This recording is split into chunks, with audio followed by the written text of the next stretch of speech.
Olá, eu sou Humberto Pinheiro. No ar, mais um Indústria em Foco. Indústria em Foco é uma parceria da Federação das Indústrias da Bahia, FIEB, e a Fundação Paulo Jackson, da Assembleia Legislativa da Bahia. Nosso tema de hoje é os desafios da FIEB no apoio à indústria. E para falar sobre o assunto, o nosso convidado é o presidente da FIEB, Carlos Gilberto Farias. Mas antes de começar nosso bate-papo, nós vamos assistir a uma reportagem sobre os novos desafios da indústria na Bahia. A nova presidência da FIEB assumiu em março e os desafios são muitos. Dados divulgados pelo IBGE mostram que a produção industrial no acumulado dos 7 primeiros meses do ano teve queda de 2,8%. Entre os 26 setores da indústria analisados, 18 encolheram em 2014, em comparação com o mesmo período do ano passado. Aqui na Bahia, o setor representa 26% do PIB e emprega quase 400 mil pessoas. Para avançar e crescer, a nova diretoria da FIEB vai focar nas empresas de micro, pequeno e médio portes e também na interiorização. Para os próximos anos de gestão, o lema é mais apoio para toda a Bahia. A carência de todas as indústrias do interior é de mão de obra qualificada. Nós temos algumas unidades do SESI e do SENAI em unidades regionais. Mas saindo daquele centro, nós tem cidades que não tem indústria, mas não tem mão de obra qualificada. E aí as pessoas têm essa carência dessa mão de obra qualificada e o SENAI fica distante. Hoje, com o programa do Pronatec, nós estamos podendo levar os kits até essas cidades e promover essa qualificação de mão de obra. Então, as indústrias começam a ter uma esperança, então começam a viver um momento diferenciado. Então, acredito que em curto prazo de tempo nós vamos poder estar vendo essas indústrias se desenvolverem mais no interior da Bahia, que é uma vocação. Hoje nós temos uma questão de mobilidade urbana que mais não comporta mais o trabalhador sair do centro de uma capital até chegar à indústria, perde muito tempo. E é uma vocação natural as indústrias irem para o interior. E para ir para o interior precisa ter mão de obra qualificada, senão elas não vão. Então, as únicas indústrias que vão ficar próximo da região metropolitana são indústrias de alta tecnologia. Nós conseguimos colocar na Lei 147 2 artigos que beneficiam a micro e pequena empresa e, portanto, a micro e pequena indústria, voltado para a desoneração das multas por descumprimento de obrigação acessória, bem como a criação de postos de atendimento na área creditícia, fiscal, trabalhista. E nessa gestão, o presidente já, nesse viés, já implementou a quinta do crédito, que vai acontecer aqui numa parceria com o SEBRAE e a Caixa Econômica Federal, para oferecer crédito diferenciado e ágil para as micro, pequenas e médias indústrias do estado da Bahia. E o PDI, que é o Programa de Desenvolvimento Industrial, que abarca também esse projeto de atendimento, vai levar desenvolvimento, levar capacitação técnica, levar capacitação empresarial para as micro, pequenas e médias indústrias em todo o estado, numa parceria com o SEBRAE, um programa inovador que vai permitir que essas micro, pequenas e médias indústrias sejam mais produtivas e mais competitivas. Nesse processo, o CIEB, Centro das Indústrias do Estado da Bahia, será fundamental. O centro vai fazer o elo entre as empresas, o sistema FIEB e seus parceiros. Uma das metas para os próximos 4 anos é aumentar o número de empresas associadas ao CIEB. Hoje são cerca de 650 filiadas. O objetivo é chegar a 1.800. Ele tem por responsabilidade maior encurtar essa distância entre o sistema FIEB e as indústrias do interior do estado. Como? Estando rotineiramente com todas essas indústrias, sentindo as dificuldades, elencando os problemas, sentindo aquilo que é preponderante na indústria, que são as dificuldades, principalmente com relação à mão de obra, capacitação e etc., sentindo as dificuldades com relação a acesso a crédito, ou seja, linhas de crédito específicas para investimento e outras demandas. Enfim, o CIEB levanta todas essas demandas, esses pleitos, esses problemas junto à indústria, principalmente micro, pequeno e médio, retorna com esse leque de demandas, e age através do SESI, SENAI, IEL e SEBRAE, encontrando as soluções e retornando para as indústrias do estado da Bahia, principalmente micro, pequeno e médio, com as soluções desejadas e necessárias, num primeiro momento, para fortalecimento dessas indústrias, num segundo momento, para atrair novas indústrias e novos investimentos para o estado da Bahia. Outra meta da nova presidência da FIEB é levar mais tecnologia para as indústrias baianas. Tecnologia é mais fácil a gente entender quando fala, se a gente imaginar a informática, onde você vê que a tecnologia tem uma velocidade muito grande de avanço. Então, é algo sempre em desenvolvimento. Ela sempre está em desenvolvimento, sempre estão trazendo capacitações. E por nós contarmos com um centro tecnológico, que é através do CIMATEC, isso permite que nós estejamos em contínuo contato com os grandes centros de pesquisa e desenvolvimento, à vista da forte relação que nós temos com a Alemanha, a forte relação que nós temos com Massachusetts nos Estados Unidos, através do CIMATEC. Tudo isso nós estamos adequando. Existem vários programas que seria caso de analisar per si, cada um para verificar, que adequa também para pequena e média empresa, através sempre do nosso braço do sistema, que é o SENAI.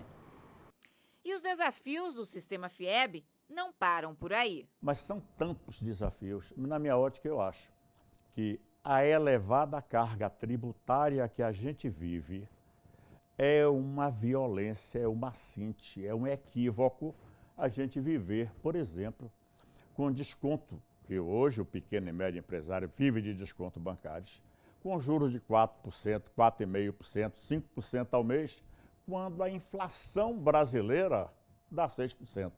Eu acho que a FIEB deve interagir junto à CNI, deve envidar esforços para que essa situação seja equacionada. Alguma coisa está errada. Não é possível juros de 4,5% no banco e inflação de 6% ao ano. Na minha opinião, a FIEB tem que se apegar à CNI para que essa situação ou seja revertida, ou seja equacionada e colocada nos devidos lugares.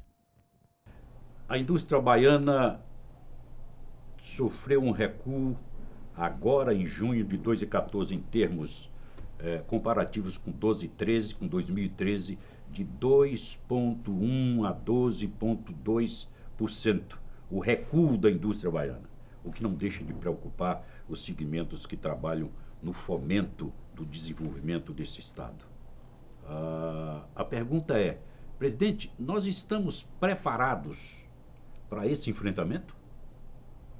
Veja bem, esse é um ano anormal, né? Nós estamos passando um ano de muita dificuldade do ponto de vista econômico, associado às demandas de energia, à carência de energia, né? E as importações que vêm competindo com a empresa nacional, levando o Brasil às dificuldades onde os grupos econômicos especializados em exportar hoje estão importando, paralisando a sua produção, a linha de produção está parada. E ele está comercializando com sua marca própria aquilo que ele importa, porque encontrou nisso a forma ainda de sobreviver do que produzir. E por que isso? Porque hoje nós temos um regime tributário nacional impiedoso, tá certo? E não temos condições de competir com os outros países do mundo. Veja bem, o senhor cita aí uma questão que a mim parece intrincada. E ouço isso de todos os segmentos, sobretudo o segmento político. Nós precisamos, na verdade, de fazer uma reforma, de proceder de determinadas reformas que são fundamentais para o futuro do país. E dentre essas reformas, a tributária. Por que ela não sai, presidente? Veja bem, eu tenho ouvido muito e conversado muito com pessoas, por exemplo, o senador Armando Monteiro, que viveu intensamente na CNI, se preparando para apresentar uma reforma tributária ao governo, e assim o fez. E ele procurou fazê-lo de uma forma que fosse ela em doses mais homeopáticas para não criar um impacto muito grande. Mesmo assim, encontrou dificuldades mil, né, na casa, porque a avidez de arrecadação há no governo brasileiro, isso é uma coisa que me parece histórica. uma avidez de arrecadação muito grande, aonde ele não cede, ele não procura fazer o seu dever de casa, que é esse dever de casa que a gente está procurando fazer na FIEB, tá certo? Analisando e cortando as despesas aonde é possível cortar, para que você tenha uma gestão mais prática. E o governo brasileiro não faz isso. À medida que ele ingressa, ele amplia a quantidade de ministérios e não consegue emplacar, porque quando ele consegue emplacar, ele vai para a conta. Isso aqui nós vamos ter uma perda de arrecadação de X. E essa perda de arrecadação de X me leva a não ter coragem de fazer essa mudança. E fica nisso. Há cerca de um mês atrás, eu participava de um fórum, o Fórum Nacional da Indústria, com a presidenta Dilma. Porta fechada, sem jornalista presente, absolutamente apenas os industriais. E ela, de uma forma estupefata, se admirava, porque até a farda do soldado brasileiro está sendo feita na China. O livro que os alunos da Escola Pública Brasileira, do Senai, do SESI, aqui do estado da Bahia, ele é impresso na China. Quer dizer, tudo isso criou-se, imagine que ambiente nós criamos, não é, contra nós próprios. E nessa data ela tomou a atitude de aceitar que os pregões nossos pudessem ir até 25% mais caro, para ver se com esses 25% mais caro a gente poderia privilegiar a empresa brasileira aqui internamente. E mesmo assim, você ainda fica com muita dúvida, porque não vai conseguir. Não vai conseguir, a distância é muito maior.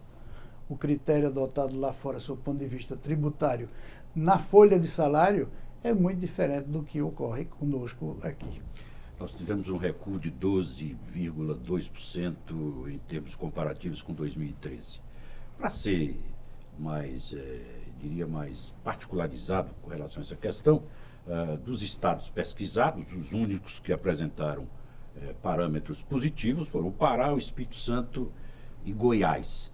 Qual a razão do Pará, do Espírito Santo e de Goiás apresentar números positivos de crescimento na área industrial? Veja, Goiás tem Goiás era um celeiro agrícola, mas tão somente de produção de grão, não é? E em Goiás, para você ter uma ideia, em 1980, 85, até aí, produzia 1 milhão de toneladas de cana. É o segundo maior produtor de cana do Brasil hoje. Está produzindo mais de 70 milhões de toneladas de cana, maior do que o Nordeste, por onde a cana iniciou. Não é? Então isso cresceu muito. E Goiás, e para lá também os governos de um passado recente, ainda dentro do processo de uma guerra fiscal, criou um mecanismo tributário de incentivo fantástico. Fantástico. Para lá foi polo automobilístico, foi de farmácia, de fármaco e uma série de outras coisas, e com isso enveredou na atividade de produção de etanol e de açúcar, que cresceu muito. O Espírito Santo é um estado exportador, tá certo? Produz pouco, mas está em cima de Minas Gerais, que não tem mais nem porto, né? E junto com isso sofre uma influência imensa no cenário nacional, muito grande. E é um estado pequenininho, bem gerido, teve no último governo uma gestão muito enérgica, foi um governo do PSDB, se não me falha a memória, muito enérgica e com um resultado econômico fabuloso para o estado. Estado muito bom. E do que é que a indústria, particularmente baiana, precisa, presidente, para sair dessa situação, diria, pouco elogiável? Olha, nós temos deficiências fortes na área de infraestrutura. A primeira delas é nessa área de infraestrutura. Quando o senhor começa a ver onde é que está o nosso celeiro de produção, sob o ponto de vista agroindustrial, que tem sustentado o Brasil nos últimos anos, está no oeste da Bahia. Do oeste da Bahia para cá são 1.000 quilômetros, 1.100 quilômetros, que é transportado por uma rodovia que foi preparada ainda para caminhão de 15 toneladas, 16, 20 toneladas no máximo, e hoje tem que trafegar 35, 40 toneladas, por uma estrada que não cabe praticamente os dois caminhões.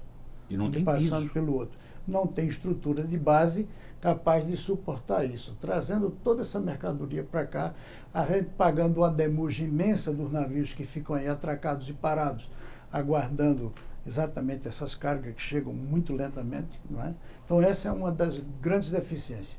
Essa ferrovia oeste-leste que precisa ser concluída o mais urgente possível para que a gente pudesse ir agregando valor aos produtos que são produzidos naquela zona.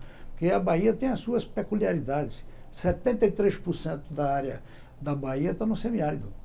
Não é? Então, para isso, ela só pode produzir um período do ano, que é o período que tem precipitação pluviométrica. Todo o restante, se não for incorporado de irrigação, você não tem produção. E nesses últimos, no governo nem do presidente Lula, nem no governo da presidenta Dilma, nós não fizemos um palmo de irrigação nesse país, aqui no Nordeste. Um palmo. Para não dizer assim, alguns milhares de hectares, nada. Teve obras em curso, mas realizar a produção propriamente dita não aconteceu. Isso foi uma coisa que ficou parada. Antes que a gente encerre esse primeiro bloco, eu disse para o senhor aqui antes, em off, que ia ter instantes nessa entrevista que o senhor ia satisfazer a minha curiosidade pessoal. Onde é que fica e qual é o nível de importância para a economia baiana e nordestina a transposição do São Francisco? Veja bem, a transposição do São Francisco, ela é uma obra de suma importância. Por incrível que pareça, ela começou errada quando da adjetivação que foi posta. Transposição não é uma transposição, porque transpor tira uma coisa de um lugar para o outro. Então se criou essa celeuma toda no país. Eu vou lhe dar números que você vai ficar assim um pouco mais quieto e um pouco mais tranquilo com isso. Para o senhor ter uma ideia, hoje no São Francisco, a somatória das bombas que vão captar nessa tal transposição, que hoje chama-se integração de bacia, elas serão de tão somente 26 metros cúbicos por segundo. Quer dizer, vai se tirar do rio 26 metros cúbicos de água por segundo. Ou seja, Uma Scanevarbis, um caminhão desse grande tanque de água por cada segundo. Para que o telespectador entenda, 26 metros cúbicos equivale a 26 mil litros. Correto? Isso. Pronto. Por cada 26 segundo. mil litros por segundo. Por segundo. Esse número não é nada extravagante. Quando você olha para o projeto Torão, lá onde a Agrovale está, são 22 metros cúbicos. Por segundo? Por segundo. Então, o projeto Salite são 35. Mas que louco. O Baixio do Irecê são 60. Acontece que lá, quando o vertimento da barragem, quando é que isso acontece? Quando você tem enchentes, que você tem a barragem que está, se você não abrir as comportas todas, ela estoura tudo, né? Aí é quando há vertimento da barragem, quer dizer, sai água pelas turbinas todas, está gerando energia e ainda saindo pelo escoadouro. Não é? E isso vai para o mar. Nessa hora, ela tem bomba suficiente para bombear 120 metros cúbicos por segundo. Então, a instalação das bombas pode ir até 120. Todavia, só pode bombear os 120 se tiver vertimento da barragem. E realmente a água vai para o mar. Não é uma água perdida, vamos chamar assim, entre aspas. Não é? Então, nesse momento, sim, pode bombear o suficiente, que são esses 120 metros, para encher toda a SUD, todo o reservatório que tem, que é uma malha hidráulica fantástica que tem feita no